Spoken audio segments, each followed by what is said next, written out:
기다릴 때라는 제목으로 하나님 말씀 증거하도록 하겠습니다. 영국의 한 장군이 전쟁에서 패배했습니다. 그래서 패배한 군사들을 데리고 동굴로 숨어들었는데요. 동굴 속에서 그 패배감을 이기지 못하고 자결을 하려고 했습니다. 그래서 이제 죽으려고 준비를 하고 있었는데 동굴 그 한 모퉁이에 거미가 거미줄을 치고 있는 모습을 봤어요. 그래서 거미가 열심히 거미줄을 치고 있었는데 바람이 세게 한번 쫙 불었습니다. 그러니까 거미줄이 흐트러졌어요. 그런데 거미가 그걸 포기하지 않고 또 거미줄을 치는 거예요. 근데 또 바람이 불었습니다. 그래서 바람이 불어서 거미줄이 무너지고 하기를 5번이나 했는데 6번째 거미가 포기하지 않고 거미줄을 바람을 이기고 다쳤어요. 그 모습을 본 장군이 벌떡 일어나서 군사들을 다시 모아가지고 전쟁에 이겼다는 이야기가 있습니다. 패배감에 빠지다 보면요, 그 속에서 한없이 들어가게 되는데 그 패배감 속에서도 분명히 승리의 길이 있는 줄 믿습니다. 오늘 본문에 보면 패배감 속에서 어떻게 할 줄 모르고 자신의 삶의 자리로 돌아간 한 사람이 있는데요. 그 사람의 이름은 베드로 아저씨죠. 이 베드로를 또 찾아 나선 사람이 있습니다. 그분은 누굽니까? 예수님입니다.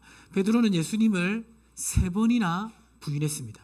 3번이나 부인하고 예수님은 십자가에 못 박혀 죽었습니다. 자, 이때 베드로의 심정이 어땠을까요? 베드로에게 예수님은 어떤 분입니까? 원래 고기 잡다가 예수님을 만나서 내가 너로 사람을 낚는 어부가 되게 하리라 말씀을 듣고 자신의 모든 것을 버려두고 이 베드로는 예수님을 따랐습니다. 예수님은 베드로의 비전이며 목적이며 인생의 방향이었습니다. 그렇죠? 그리고 베드로는 3년 동안 예수님과 친구처럼 지내고 스승처럼 지내면서 인간적인 친밀함도 예수님을 통해서 느꼈습니다. 그런데 그 예수님이 십자가에 못 박혀 죽은 것입니다. 마태복음 4장 18절에서 20절에 보면요, 예수님을 따를 때 베드로는 무엇을 버려두고 예수를 따랐습니까? 그물을 버려두고 자신의 삶을 다 버려도 아깝지 않는 존재라고 예수님을 믿고 따랐습니다. 그런데 그 예수님이 십자가에서 죽었어요. 그때 이 베드로의 마음은 어땠을까요? 인생의 목적과 방향과 비전이 사라지는 순간이었고요. 사랑하는 스승이며 친구를 잃은 그런 인간적인 슬픔도 가득했을 것입니다. 그런데 여기 더해서 베드로를 힘들게 하는 게 또 있었는데 요한복음 10장 19절 말씀을 우리 남성분들만 읽어보겠습니다. 이날 곧 안식 후 첫날 저녁 때에 제자들이 유대인들을 두려워하여 모인 곳에 문들을 닫았더니 자, 지금 제자들이 누구를 두려워했죠? 유대인들을 두려워했습니다. 왜 두려워했을까요? 이 유대인들은 아무 죄 없는 예수님을 십자가에 못 박혀 죽게 한 사람들이죠. 스승도 그렇게 만들었다면 제자들도 충분히 그렇게 할 수 있는 것입니다. 그래서 유대인들에 의해서 이 제자들도 죽임을 당할 수 있다는 두려움으로 문을 닫고 있었어요. 스트레스가 많았을까요? 많지 않았을까요? 많았겠죠. 지속적인 그 긴장감 가운데 스트레스가 컸을 거라고 생각합니다. 여기에 더해서 베드로를 또 괴롭히는 문제가 있었어요. 무엇입니까? 예수님을 3번이나 부인했다라는 그 죄책감이 그 베드로를 괴롭혔는데 이 부인은 우발적인 게 아니었어요. 그냥 말실수로 나 예수님 모른다 처음에 말했을지 모르지만 1시간 지나서 또 물었을 때 베드로는 또 예수님을 부인했습니다. 3번이나 부인했습니다. 그것은 베드로가 실수로 예수님을 부인한 것이 아니라 베드로의 인격적인 한계를 드러낸 사건이었습니다. 우리가 그 시험 이렇게 치다가 시험 망칠 때 있지 않습니까? 실수로 망칠 때 있죠. 근데 실력으로 망칠 때가 있습니다. 그렇죠? 최선을 다했는데 결과가 안 나오는 것을 볼 때 우리는 좌절하게 됩니다. 실수로 좌절했을 때는 다음에 잘하면 되지 하지만 실력으로 좌절했을 때는 정말 내가 이거밖에 안 되는구나 라고 생각하게 되는 것입니다. 지금 베드로는 예수님을 진지하게 부인했습니다. 그 죄책감이 이 베드로를 괴롭히고 있었던 것입니다. 이러한 상황은 아마 베드로가 살아가면서 가장 힘든 순간이었을 것입니다. 여러분 살아가면서 가장 힘들었던 순간 있으십니까? 지금 베드로가 그 시간을 지나가고 있었습니다. 그런데 갑자기 어떤 일이 일어났냐면 누가복음 24장 34절에 보시면 우리 여성분들만 읽어볼까요? 말하기를 주께서 과연 살아나시고 시몬에게 보이셨다 하는지라. 그렇게 막 괴롭고 막 감정 정리가 안 되고 막 머리도 아프고 긴장되고 너무나 고통스러운데 갑자기 예수님이 살아나셔가지고 베드로에게 나타나신 거예요. 이 시몬에게 나타나셨다라는 이 그 장면은 성경에 기록되어 있지 않습니다. 그 바닷가에서 베드로를 만나기 전에 지금 이 예수님이 베드로를 한 번 더 그 전에 찾아오셨어요. 고린도서 15장 4절과 5절에도 기록되어 있는데요. 우리 청년들만 읽어보겠습니다. 장사 지낸 바 되셨다가 성경대로 사흘 만에 다시 살아나사 게바에게 보이시고 후에 12제자에게와 12제자에게 보이기 전에 누구에게 먼저 보이셨다? 게바에게 보이신 거예요. 그러니까 베드로가 예수님을 만난 거죠. 너무나 기쁜 소식이죠. 그렇죠. 그런데 지금 베드로의 입장에 생각해 보면 감정이 저 밑으로 갔다가 갑자기 감정이 저 위로 올라가는 그 롤러코스터 같은 상황에 이른 것입니다. 자, 우리가 생각할 때는 지금 베드로가 예수님을 만났으면 우리가 아는 베드로 어떻습니까? 예수님이 그 바닷가를 걸어 오시는 모습을 볼 때 다른 제자들은 그냥 놀라기만 했지만 베드로는 뭐라고 했습니까? 만일 주시거든 나도 바닷가를 걷게 바다 위를 물 위를 걷게 하옵소서라고 요청했던 사람이 바로 베드로입니다. 여러분 한번 생각해 보세요. 바닷가에 배에 있어요. 저 밑에 수십 미터 깊은 물이 있습니다. 근데 예수님이 걸어오세요. 그 예수님을 보고 여러분 나도 예수님처럼 바다 위를 걷게 해 주십시오. 이렇게 기도하실 거예요? 그리고 그 바다 위에 발을 내디드실 겁니까? 보통 사람은 할 수 없는 겁니다. 그렇게 베드로는 열정적이고 용기 있고 또 어떻게 보면 아주 감정적인 그런 사람이었습니다. 자, 그러면 당연히 부활하신 예수님을 만났고 그 부활의 소식을 들었으면 베드로가 보여야 되는 반응은 무엇입니까? 너무 기뻐가지고 온 동네를 다니면서 예수님 부활하셨다라고 그렇게 선포하고 다녀야 베드로 아닙니까? 그렇죠? 그런데 부활의 소식을 듣고 베드로의 행보를 보면 이상합니다. 요한복음 21장 2절에서 3절에 기록되어 있는데요.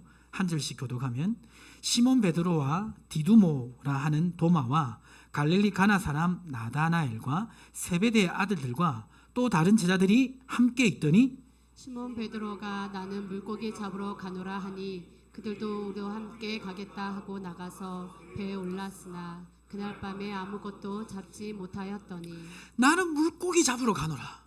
부활하신 예수님을 만났는데 나는 물고기 잡으러 가노라 하면서 제자들 다른 동료들을 데리고 물고기 잡으러 갔습니다. 베드로는 이제 예수님을 따르는 길이 너무 힘들어서 이제 포기한 것일까요? 예수님을 부인한 사건으로 인해 스스로 자격이 안 된다고 생각했을까요? 아니면 그동안 예수님 쫓아다닌다고 돈을 다 써가지고 돈을 벌기 위해서 이 물고기 잡으러 갔을까요? 한 가지 확실한 것은 베드로에게도 시간이 필요했다라는 사실입니다. 주님을 최선을 다해 쫓았지만 부인했고 그리고 그 과정 속에서 여러 가지 일들이 있었습니다. 다시 부활하신 예수님을 만났지만 자신 안에 정리되지 않는 문제가 있었던 것입니다. 그것이 무엇인지 생각해 봤습니다. 그것은 내가 정말 예수님을 따르는 제자가 될 자격이 있는가? 부활하신 주님과 또 동행하는 삶을 앞으로도 살아가는 게 맞을까? 혹시 예수님에게 나보다 더 좋은 제자가 있어야 되는 것은 아닐까? 이런 생각이 스쳐 지나가지 않았겠습니까? 그리고 이 부활의 사건은 너무나 놀라운 사건이었습니다. 이전에 죽은 나사로가 살아난 것도 놀라웠지만 죽은 나사로는 다시 죽는 몸으로 부활했습니다. 그러나 지금 예수님은 죽지 아니하는 몸으로 부활한 것입니다. 문이 다 닫힌 그 집에 문을 열지 않고 들어오신 부활하신 예수님, 그 주님을 봤을 때 그 부활의 사건을 받아들이고 해석하는데도 베드로에게는 시간이 필요했을 것입니다. 그리고 지금껏 베드로는 항상 예수님보다 앞섰습니다. 예수님이 십자가에서 이제 내가 죽게 될 거라고 그렇게 제자들에게 말했을 때 베드로는 뭐라고 했습니까? 펄쩍 뛰면서 이런 일은 결코 주님에게 일어나지 않아야 됩니다라고 말을 했습니다. 그리고 다 죽을지언정 나는 결코 다 주를 부인할지언정 나는 죽더라도 주님을 부인하지 않겠다라고 했지만 베드로는 예수님을 저주하며 부인했었습니다. 항상 베드로는 주님보다 앞서서 넘어질 때가 많았습니다.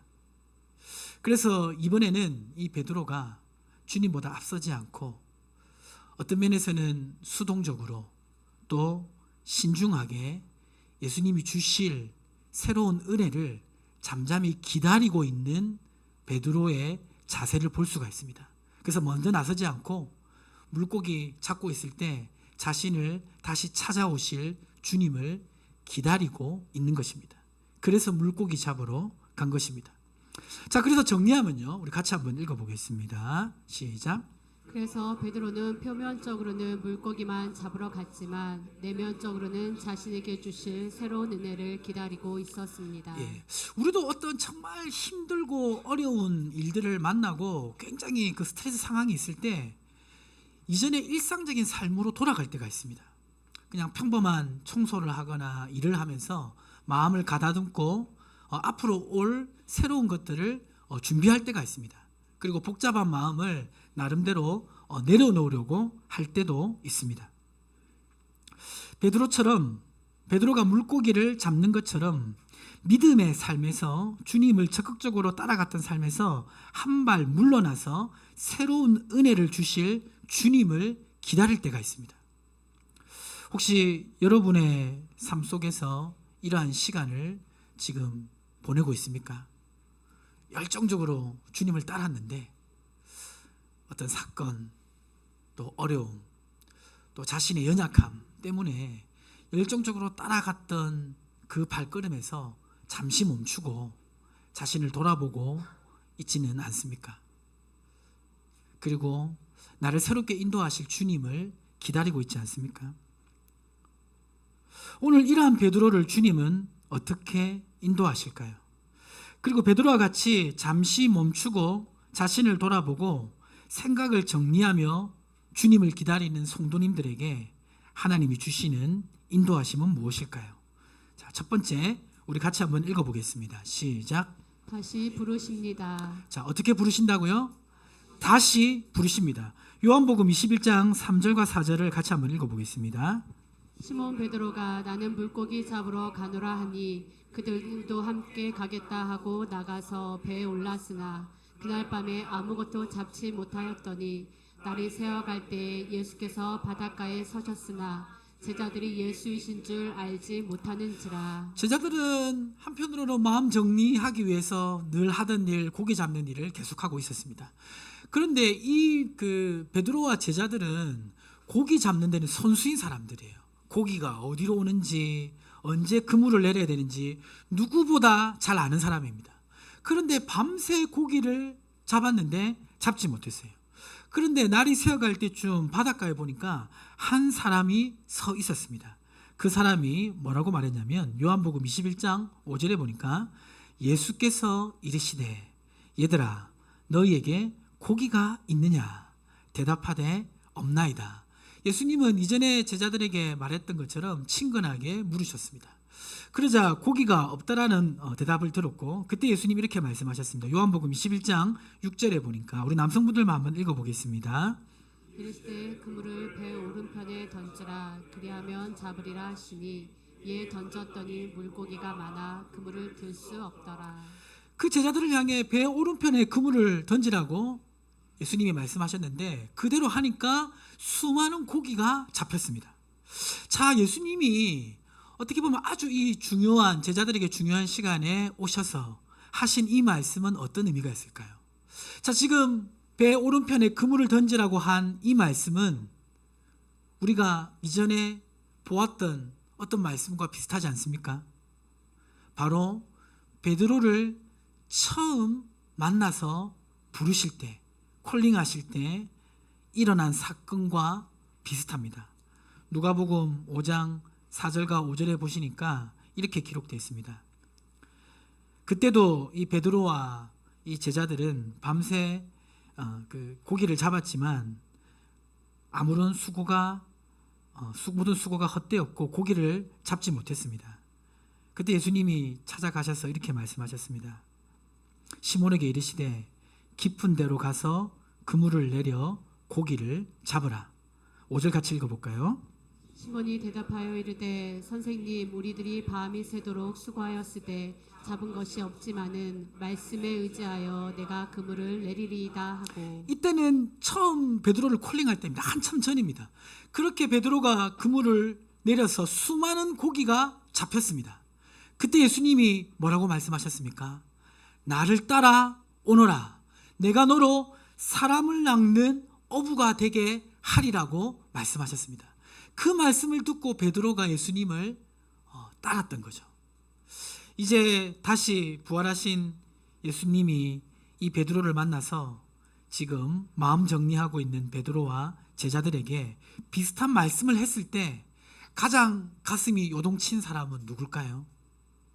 베드로 아니겠습니까? 그래서 요한복음 21장 7절에 보면 이렇게 기록되어 있습니다. 우리 여자 성도님을 한번 읽어보겠습니다. 예수께서 사랑하시는 그 제자가 베드로에게 이르되 주님이시라 하니 시몬 베드로가 벗고 있다가 주님이라 하는 말을 듣고 겉옷을 두른 후에 바다로 뛰어 내리로다. 앞에서 그물을 던져라고 말한 그 사람이 주님인 것을 알자 베드로는 바로 바다로 뛰어들어서 바닷가에 계신 주님께 갔습니다. 자, 지금 이 장면을 보면요, 분명히 베드로는 예수님을 3번이나 부인했습니다. 그러니까 우리 같으면 베드로가 나를 3번 부인했으니까 나도 베드로를 3번 부인해야지 이렇게 생각할 수 있는데, 지금 예수님은 베드로를 찾아가고 또 찾아가고 있습니다. 우리가 이제 친구나 가족들 중에 서로 싸우다가 이렇게 다투면 누가 먼저 다가갑니까? 누가 먼저 찾아가서 화해를 청하죠? 잘못한 사람이 갑니까? 생각해 보니까 꼭 잘못한 사람이 먼저 가진 않죠? 예. 좀 더 사랑하는 사람이 먼저 찾아가게 되어 있습니다. 지금 부인한 사람은 베드로인데 찾아가는 사람은 예수님입니다. 왜 그렇습니까? 베드로의 실수보다 예수님의 사랑이 크기 때문인 줄 믿으시기 바랍니다. 호세아 11장 8절에는 이렇게 기록되어 있습니다. 우리 청년들 한번 읽어볼까요? 에브라임이여 내가 어찌 너를 놓겠느냐. 이스라엘이여 내가 어찌 너를 버리겠느냐. 내가 어찌 너를 아드마같이 놓겠느냐. 어찌 너를 수보인같이 두겠느냐. 내 마음이 내 속에서 돌이키어 나의 긍휼이 온전히 불붙듯 하도다. 이 말씀은 범죄한 이스라엘 백성을 심판하시면서 하나님의 마음을 표현한 말씀입니다. 한편에서는 그 범죄한 백성들을 심판하지만 그 마음 깊은 곳 속에서는 그 백성을 향한 여전한 뜨거운 사랑을 가지고 있는 하나님의 모습을 볼 수가 있습니다. 분명 베드로가 예수님을 부인했지만 그 부인한 베드로의 실수보다 예수님의 사랑이 크기 때문에 예수님이 먼저 베드로를 찾아가시는 것입니다. 그리고 그 베드로에게 오늘 이 말씀을 하시면서 결론적으로 베드로에게 주시는 메시지는 무엇입니까? 바로 마태복음 4장 19절입니다. 같이 읽어볼까요? 말씀하시되 나를 따라오라 내가 너희를 사람을 낚는 어부가 되게 하리라 하시니. 처음 베드로를 만났을 때 하신 말씀입니다. 처음 베드로를 만났을 때 그때도 고기를 못 잡았을 때 그물을 깊은 데로 던져라 하시고 고기를 잡고 나자 예수님이 하신 말씀, 나를 따라오너라 내가 너희를 사람을 낚는 어부가 되게 하리라. 여기서 사람을 낚는 어부가 되게 하는 이 주체는 누굽니까? 베드로가 아니라 예수님인 것을 알 수가 있습니다. 지금 동일하게 이 사건을 오버랩시키는 이유는 무엇입니까? 여전히 너로 사람을 낚는 어부가 되게 하리라고 약속하고 있는 것입니다. 네가 배신하고 네가 실수했지만 내가 사람을 낚는 어부가 되게 하리라는 약속이 변함없음을 말씀하고 있는 것입니다. 여러분 처음 주님을 만나고 열정적으로 주님을 따랐을 때 주님은 여러분에게 사람을 낚는 어부가 되게 하리라고 동일한 약속을 주셨을 것입니다. 근데 살아가다 보니까 믿음에서 좌절하게 되고 멈추게 되고 다시 일상의 자리로 돌아가 버린 우리의 모습이 있을지라도 주님은 여전히 여러분을 찾아오셔서 내가 너희로 사람을 낚는 어부가 되게 하리라고 말씀하시는 줄 믿으시기 바랍니다. 이것이 물고기를 잡으며 새로운 은혜를 기다리는 우리에게 주시는 첫 번째 말씀입니다. 두 번째로 하나님이 물고기를 잡으며 새로운 은혜를 기다리는 우리에게 주시는 말씀은 무엇입니까? 같이 한번 읽어볼까요? 하나님의 손길로 위로하십니다. 자, 누구의 손길로 위로하신다? 자, 이렇게 지금 고기를 못 잡은 제자들을 찾아오셔가지고 고기를 잡게 하시자 베드로가 먼저 예수님께 찾아왔고요. 그리고 요한복음 21장 8절과 9절에 보면 이렇게 기록되어 있습니다. 우리 여자 성도님들 한번 읽어볼까요?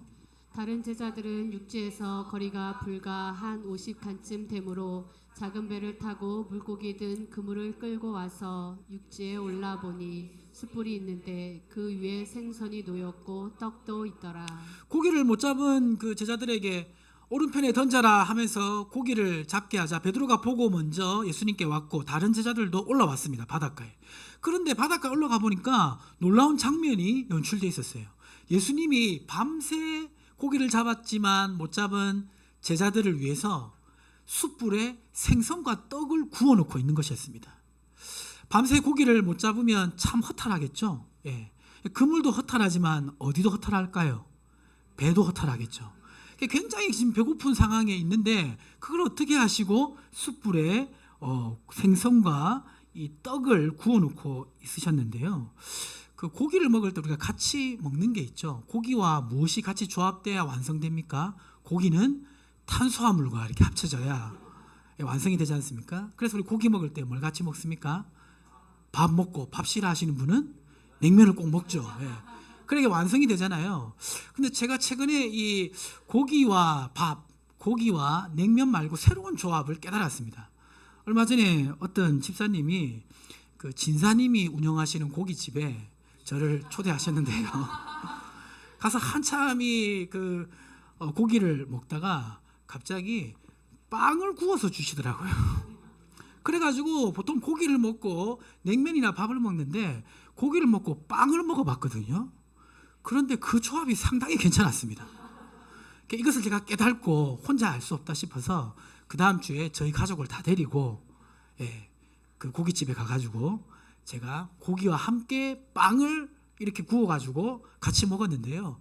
역시 반응이 좋았습니다. 그러니까 지금 예수님이 보니까 요한복음 21장 9절에 보니까 육지에 올라 보니 숯불이 있는데 그 위에 생선이 있어 놓였고 떡도 있더라. 제자들의 그 배고픔을 채워주기 위해서 세심하게 준비하고 있는 예수님을 볼 수가 있습니다. 그리고 요한복음 21장 10절에 보니까 한번 읽어볼까요? 예수께서 이르시되 지금 잡은 생선을 좀 가져오라 하시니. 갓 잡은 생선을 바로 이렇게 구워가지고 이렇게 제자들에게 주시는 예수님의 모습을 볼 수가 있는데요. 자, 이렇게 예수님과 식사를 했을 때 제자들의 기분이 어땠을까요? 제자들의 입장에서는 자기가 스승을 배신했잖아요. 근데 스승님이 이렇게 배고픈 제자들을 위해서 생선도 구워놓고 떡도 구워놓고 갓 잡은 생선도 이렇게 구워가지고 줄 때 마음이 좀 이렇게 풀리지 않았겠습니까? 마음의 위로를 받지 않았겠습니까? 그 사람을 위로할 때 제가 개인적으로 확신하는 것은 제일 중요한 게 뭐냐면 잘 먹여야 돼요. 일단 그 사람을 위로하려면 잘 먹여야 됩니다. 그러면 마음이 많이 풀리게 됩니다. 자, 그런데 보통 이것은 사람들이 다 알죠. 사람들을 위로할 때 잘 대접하면서 이렇게 마음을 푸는데 하나님이 사람을 위로할 때는요, 여기에 더해지는 것이 있습니다. 그것이 뭐냐면 요한복음 21장 11절 보시면, 요한복음 21장 11절 같이 한번 읽어보겠습니다. 예수께서 이르시되 와서 조반을 먹으라 하시니 제자들이 주님이신 줄 아는 고로 당신이 누구냐 감히 묻는 자가 없더라.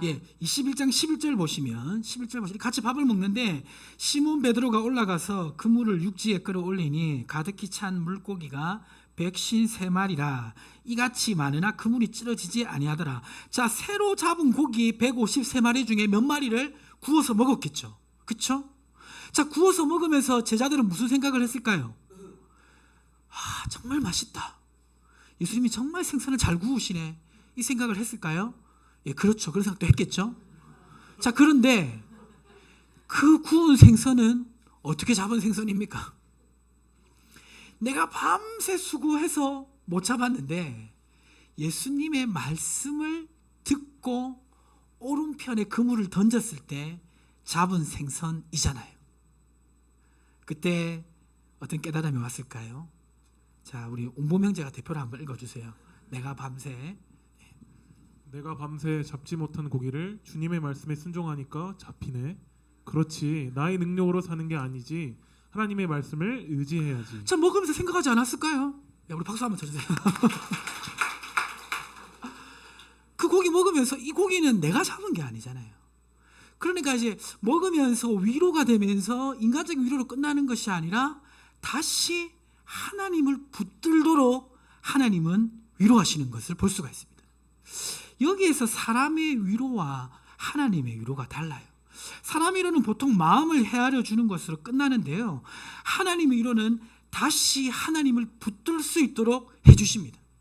오늘 베드로를 위해서 이렇게 생선과 떡을 구워주시고 또 하나님이 붙들 수 있도록 위로하신 그 하나님은 동일하게 여러분 삶 속에서도 역사하시는 줄 믿으시기 바랍니다.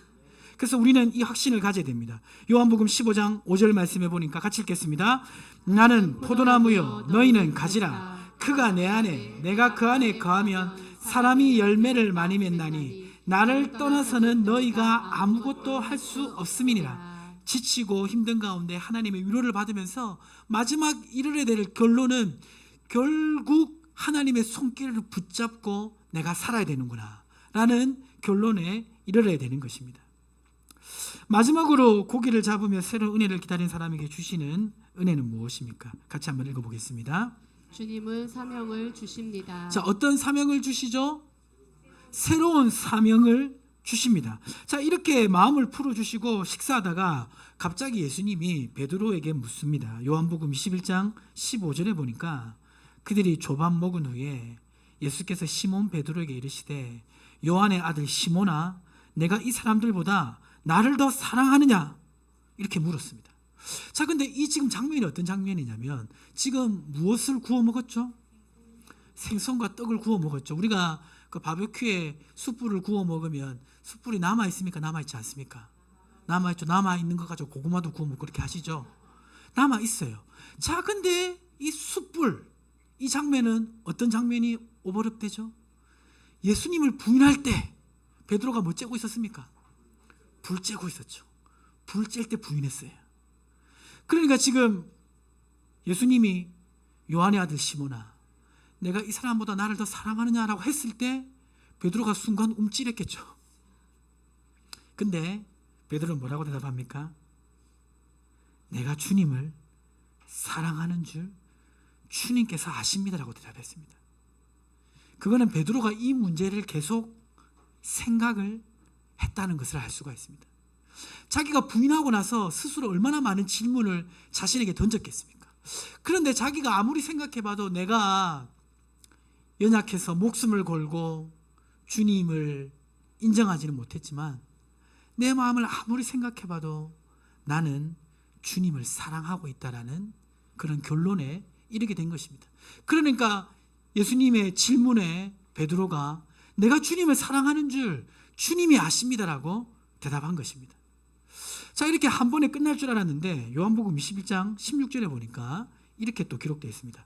또 두 번째 이르시되 요한의 아들 시몬아 내가 나를 사랑하느냐 하시니 이르되 주님 그러하나이다. 내가 주님을 사랑하는 줄 주님께서 아시나이다. 이르시되 내 양을 치라 하시고 두 번째 물었지만 베드로는 아무리 생각해도 자기가 주님을 사랑하고 있다는 것을 확신할 수 있었습니다. 그래서 그렇게 고백했습니다.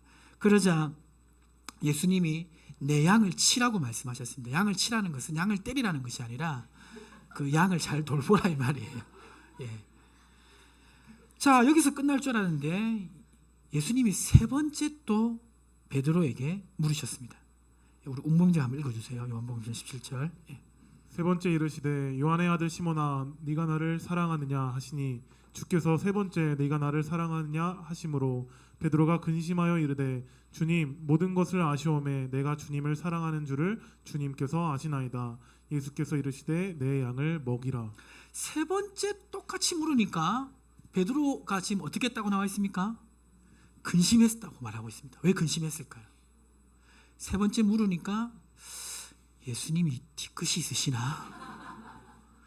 지금 내가 세 번 부인한 그것을 책망하시기 위해서 딱 불 피워놓고 나를 종조준해 가지고 지금 책망하시려고 일진문을 하시냐? 이렇게 생각했을지도 모르겠습니다. 근데 아무리 생각해도 베드로는 자기가 예수님을 부인하긴 했지만 예수님을 사랑하고 있다라는 것을 부인할 수가 없었습니다. 그래서 내가 주님 사랑하는 줄 주님이 아십니다라고 고백을 한 것입니다. 자, 여기서 우리는 한 가지 생각해 볼 것이 있습니다. 그러면 왜 예수님은 세 번이나 베드로에게 이 질문을 하셨을까요? 세 번 부인한 베드로를 책망하기 위해서, 그것을 정죄하기 위해서 이 질문을 하셨을까요? 만약 예수님이 베드로를 정죄하기 위해서 질문을 했다면 요한의 아들 시몬아 내가 나를 사랑하느냐라고 질문을 할 것이 아니라 이렇게 질문해야 했을 것입니다. 베드로야, 너 나를 위해 죽을 수 있어? 다시 그 상황이 됐을 때 이번에는 나를 위해 죽을 수 있지? 이렇게 질문했다면 베드로가 뭐라고 대답했을 것 같아요? 죽을 수 있다라고 쉽게 대답할 수 있었을까요? 이렇게는 대답할 수 있었겠죠. 말로는 죽을 수 있습니다. 그러나 정말 내가 죽을 수 있다라고 쉽게 말하지 못했을 거예요. 실패해봤기 때문이죠.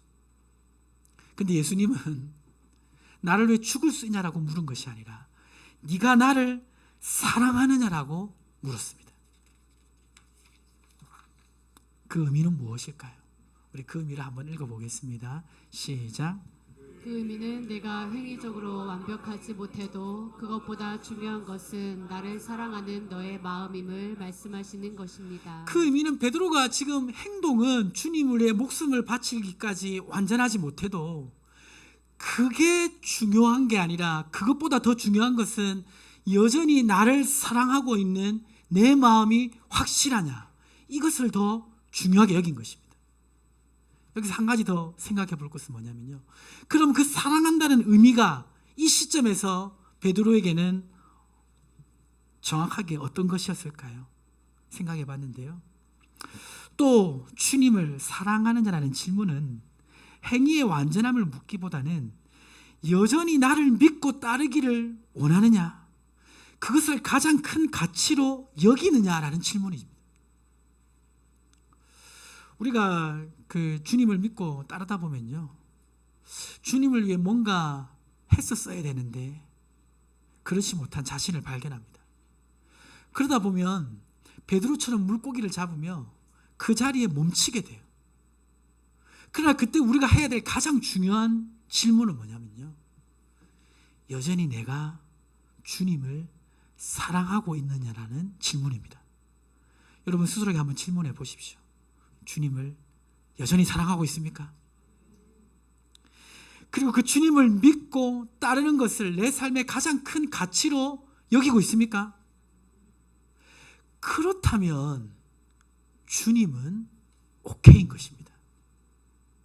목숨을 버릴 정도로 아직 훈련되지 않았더라도, 그 정도 완전하지 않을지라도 주님을 사랑하는 마음이 그대로이고 그 사랑하는 마음으로 주님을 따라가길 원한다면 주님은 베드로를 받으신 것처럼 여러분을 받으시는 것입니다.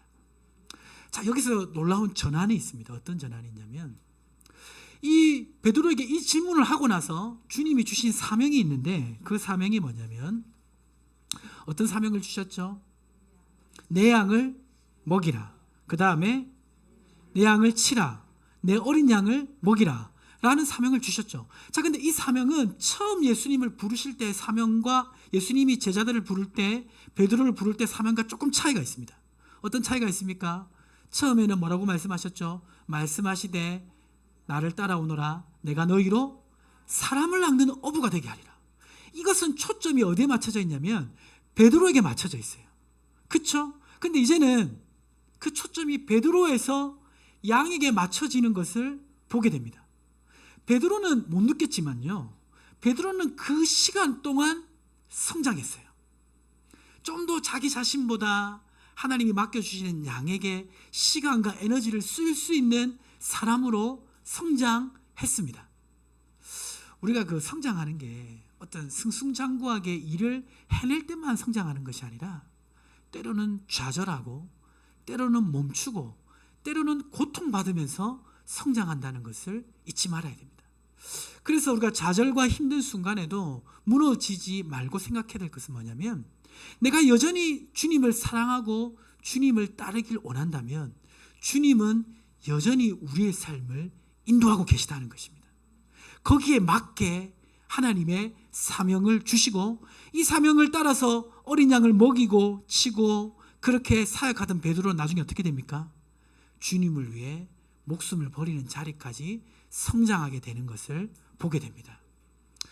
오늘 주님을 열심히 따르다가 멈춰버린, 물고기를 잡으며 일상의 삶으로 돌아간 성도님들이 있다면 다시 한번 이 질문을 마음속에 던지시길 바랍니다. 내가 주님을 사랑하는가? 그것을 가장 큰 가치로 여기는가? 그렇다면 다시 주님께 나아가십시오. 주님이 여러분에게 맞는 새로운 사명으로 인도하실 것입니다. 그리고 그 사명을 따라갈 때 다시 하나님께서 우리를 온전한 자리로 세워주실 줄 믿습니다. 말씀을 마무리하겠습니다. 물고기를 잡으며 새로운 은혜를 기다릴 때 우리가 기억해야 될 것은 다시 부르십니다. 하나님의 손길로 위로하십니다. 사명을 주십니다. 이 세 가지를 기억하시고 승리하시기를 주님의 이름으로 축복합니다. 하나님 아버지, 오늘 열심히 주님을